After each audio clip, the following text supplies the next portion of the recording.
नमस्कार छात्रों, आपका बहुत बहुत स्वागत है अपने करंट हेवन के यूट्यूब चैनल पर। प्रशिक्षुओं, एक बार आप इस वीडियो को शेयर कर देंगे, हम आपको बहुत ही बेहतरीन एक आपका जो क्लास है सेकंड सेमेस्टर की मैथ की क्लास पूरा मैराथन लगाने वाले हैं। कब लगाने वाले हैं, सारे सिलेबस क्या हैं अभी जिक्र कर देते हैं, और कब लगाने वाले हैं इसका भी इन्फॉर्म कर देते हैं साथियों। हो सकता है आज रात तक लग जाए, आज रात तक अगर न लग पाया क्योंकि अभी हम तैयार कर रहे हैं, तैयार हो चुका है, पूरा पीडीएफ बन गया है। बस आपके सामने एक ही झटके में आप कहोगे आपके साथ जादू हो गया। जादू नहीं, कमाल होता है ना जादू। जैसे कि आप पढ़ते पढ़ते पढ़ते पढ़ते एक में फेल हो गए, दूसरे एग्जाम में फेल हो गए, तीसरे एग्जाम में फेल हो गए, चौथे में जादू हो जाता है। वो जादू थोड़े होता है, आपका मेहनत होता है साथियों। कि आप एक में फेल हो गए, दूसरे में फेल हो गए, हार नहीं माने, तीसरे में भी फेल हो गए, चौथे में पास हो जाते हो। तो बस यही क्रिया हम भी करेंगे छात्रों। अगर आप अभी तक फेल हुए हो सेकंड सेमेस्टर में, अगर आपका 10 मार्क्स 1 मार्क्स से रुके हो ना, 2 मार्क्स से रुके हो, 3 मार्क्स से रुके हो ना, तो अब बता रहे हैं ना, पूरा का पूरा मार्क्स लाने की पूरी गारंटी हम लेते हैं। बस आप संडे को 11 बजे, कितने बजे दोस्तों, 11 AM, 11 AM, 11 AM, 10-5 मिनट हो सकता है आगे पीछे, 11 AM सभी को आना है, सभी छात्रों को आना है। आप अपने कॉलेज में सारे विद्यार्थियों को बोल दीजिए, एक झटके में पूरा मैथ खत्म होगा सेकेंड सेमेस्टर का। सेकेंड सेमेस्टर देखिए इसमें क्या क्या है, हम आपको पूरा जिक्र कर देते हैं पूरे सिलेबस का। देखिए बहुत ही छोटी छोटी चीज़ें हैं। जैसे पहला में है, पहला टॉपिक हम लोग पढ़ेंगे 3 अंकों तक संख्याओं का ल स म स ज्ञात करना। भाई अगर हम अभी चाहें खड़े खड़े ना, तो मात्र 5 मिनट में आपको 3 अंकों की कम से कम 20 प्रश्न बता दें। मात्र 5 से 10 मिनट में 20 प्रश्न बता देंगे, और उसमें से ही प्रश्न आएगा आपके एग्जाम में, उससे बाहर नहीं आएगा। ये हम बोल नहीं रहे हैं छात्रों, या फिर हमारे पास इतना नॉलेज तो नहीं है कि हम किसी और से कंपेयर कर पाएँ अपना, है ना। बस उतना ही बताएंगे जितना हमें आता है और जो आपके लिए सफिशियंट होगा। इससे ज़्यादा हम नहीं बताएंगे, और ना ही आपको पढ़ना है इससे ज़्यादा। इससे ज़्यादा अगर पढ़ के जाते हैं तो ओवरफ्लो हो जाएगा। जैसे पानी की टंकी जब ओवरफ्लो होती है तो पानी गिरने लगता है, उसी प्रकार से जब ओवरफ्लो होने लगेगा तो आप खुद एग्जाम में नहीं सेटिस्फाई कर पाओगे अपने आप को, क्या ये चीज़ें हम पढ़ के आए हैं या फिर नहीं आए हैं। तो इस तरह के कन्फ्यूजन से बचना है, हमें वही चीज़ें पढ़नी है जो आपके एग्जाम में आता है, ज़्यादा बाहर की अगड़म बगड़म चीज़ें नहीं पढ़नी है, ठीक है ना। पहला टॉपिक है। दूसरा टॉपिक है व्यंजन के प्रयुक्त जोड़, गुणा भाग। जो अचर राशियाँ होती हैं, जो चर राशियाँ होती हैं, चर का मतलब समझते हैं, जो चरते हैं, X Y Z, X square के साथ एक्स स्क्वायर जुड़ेगा, वाई स्क्वायर के साथ वाई स्क्वायर जुड़ेगा, वाई एक्स 5x है तो 5x के साथ समीकरण, और आपका एक सर्वसमीका, समीकरण और सर्वसमीका में अंतर क्या होता है, ये सारी चीज़ें बताएंगे हम। समीकरण के लिए एक एक वैल्यू रखते जाइए समीकरण में, हो सकता है सेटिस्फाई हो जाए, हो सकता है ना सेटिस्फाई हो। 1 रखें नहीं हुआ, 2 रखें नहीं हुआ, 3 रखें नहीं हुआ। मान लीजिए इस तरह के 2 समीकरण हैं, एक यहाँ समीकरण है बराबर, एक यहाँ समीकरण है। तो यहाँ पे अगर आप 1 रखें x की वैल्यू, 2 रखें, 3 रखें, 4 रखें, 5 रखें, 0 रखें, तो नहीं सेटिस्फाई हुआ। लेकिन अगर दोनों तरफ रखना पड़ेगा, इधर भी रखना पड़ेगा, इधर भी, इसमें समीकरण में। लेकिन जो सर्वसमीका होता है साथियों, उसमें चाहे आप जो भी वैल्यू रख दीजिए, चाहे 0 रखिए, चाहे 1 रखिए, चाहे 2 रखिए, चाहे 3 रखिए, दोनों तरफ की वैल्यू सेटिस्फाई होते चले जाते हैं, चाहे जिस भी वैल्यू पर, ठीक है। x के किसी भी मान के लिए सर्वसमीका का दोनों पक्ष बराबर हो जाता है, लेकिन समीकरण में ऐसा नहीं होता है। ये सारी चीजें हम कल बताएंगे, इसे प्रश्न करेंगे।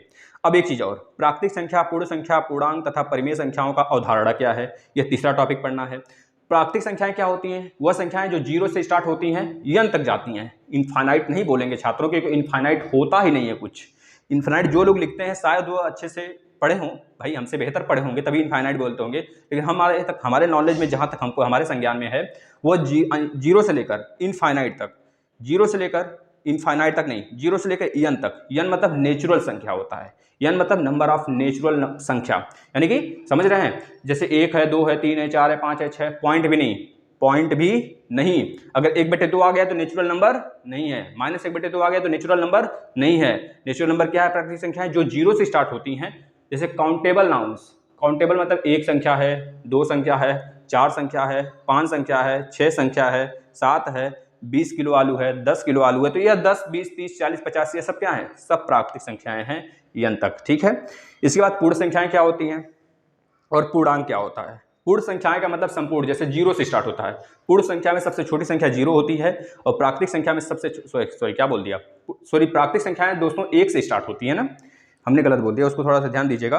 प्राकृतिक संख्याएं 1 से स्टार्ट होती है ना, और जो पूर्ण संख्याएं होती है वो 0 से स्टार्ट होती हैं। पूर्ण संख्याएं 0 से जाएंगी n तक, और प्राकृतिक संख्याएं 1 से n तक। आज बस डिस्कस हो रहा है छात्रों, आप लोग शेयर करते रहिए। अगर आपको लग रहा है सर कुछ हमें दे रहे हैं या फिर देंगे, तो आप शेयर करते रहिए। कल आपको जादू देखने को मिलेगा। आज सिर्फ सिलेबस के बारे में जिक्र कर देते हैं, जो बच्चे जानना चाहते हैं सर क्लास लाएंगे या नहीं लाएंगे उनके लिए है।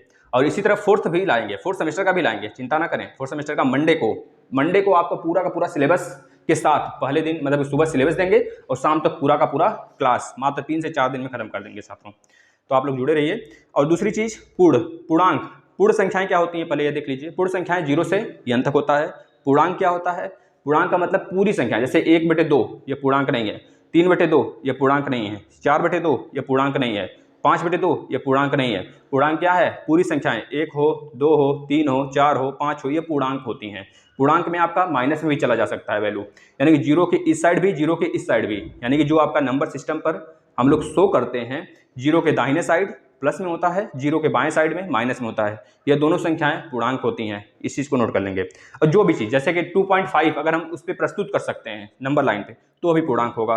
3/2 को प्रस्तुत कर सकते हैं, 3/2 को काटिए, 3/2 को कैंसिल करेंगे, 3/2 कैंसिल करिए, कितना होगा? 2 1 2, फिर कितना आएगा? देखिए 1 बचेगा, 0 लगाएंगे, 2 5 जा 10, 1.5 आ गया। लेकिन इसी तरह बोले 6/2 को करिए तो ये भी हो जाएगा। अगर बोले हम 1/3 को करिए तो ये नंबर लाइन पे नहीं शो हो पाएगा दोस्तों, क्योंकि 1/3 हो सकता है, अगर 1/3 हो तो हो जाए, लेकिन अगर बोलेंगे 0.333333 इसको शो करिए तो ये आप नहीं शो कर सकते, यानी कि यह आपका क्या है? पूर्ण संख्या के अंतर्गत नहीं आता है साथियों। पूर्ण संख्याएं वह संख्याएं होती हैं जो पूरी तरीके से कट जाएं या फिर पूरा का पूरा वैल्यू दे दें हमें, है ना। इसके बाद दोस्तों पूर्णांक संख्या बता रहे थे ना, पूर्णांक। अब इसके बाद परिमेय संख्याएं आ जाती हैं। परिमेय संख्याएं जिसको P/Q के फॉर्म में लिख सकते हैं, P/Q के फॉर्म में जिसको लिख सकते हैं वो आपका क्या होता है साथियों? परिमेय संख्याएं होती हैं। परिमेय संख्या जैसे P/Q अगर बात किया गया है तो इसका मतलब पाई क्या है? नहीं है आपका। जैसे √3 क्या है? ये आपका परिमेय संख्या नहीं है। √4 क्या है?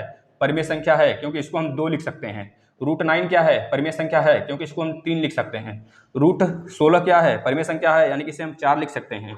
√25 क्या है? यह आपका क्या है? परिमेय संख्या है, क्योंकि इसे 5 लिख सकते हैं। लेकिन √24 पूर्ण संख्या नहीं है, √26 पूर्ण संख्या नहीं है, 1/3 पूर्ण संख्या है क्या? बताइए भैया, बताइए परिमेय संख्या है क्या? परिमेय संख्या की बात हो रही है, ये परिमेय संख्या नहीं है, ये भी परिमेय संख्या नहीं है, ये भी परिमेय संख्या है क्या? बिल्कुल है, ये परिमेय संख्या। लेकिन अगर इसी जगह लिख देंगे 0.3333 ये आपका परिमेय संख्या नहीं होगा साथियों। ये रिपीटेटिव नंबर होते हैं। जैसे 1/3 लिखा गया, परिमेय संख्या है। अब इसे काटेंगे तो 0.3333 चलता चला जाएगा, तो हम क्या करेंगे? 0.3 के ऊपर बार दे देंगे। इस बार का ही मतलब हो जाता है 3/9, यानी कि 1/3 आपस से आ जाएगा वापस से, है ना। तो हम बताने वाले हैं, आप बिल्कुल निश्चिंत रहिए। और इसके बाद पूर्ण संख्याएं जितनी होती हैं उनका जोड़, घटाना, गुणा, भाग, जैसे 2 × 4, 5 × 6, 7 × 8, है ना। 0 से गुणा कर देंगे तो क्या हो जाएगा आपका? 0 भी तो पूर्ण संख्या होता है। पूर्ण संख्या में अगर 0 से गुणा कर देंगे, किसी भी पूर्ण संख्या में अगर 0 से गुणा कर देंगे तो सारी वैल्यू 0 हो जाएगी। अगर 1 से गुणा कर देंगे किसी भी संख्या में तो सारी की सारी वैल्यू सेम रहेगी। तो ये सारी चीज़ें हैं, बहुत छोटी छोटी चीज़ें हैं, आपको बिल्कुल भी कहते हैं ना कि डूबते हुए को तिनका का सहारा, इस तरह अगर आप हमें मान लेते हैं तो हम आपका दोस्तों 100% एक्यूरेसी के साथ एक भी प्रश्न नहीं गलत होने देंगे किसी भी एग्जाम्स में। मतलब कि आपका ऐसा तो नहीं है आप सेकंड सेम में पढ़ रहे हो तो यूपी टेट में नहीं आएगा, ऐसी बात तो नहीं हमने कहा कभी। तो यानी कि यूपी टेट के लिए भी आपका तैयार होगा। यूपी टेट का वैसे सारा का क्लास हमने खत्म कर दिया है।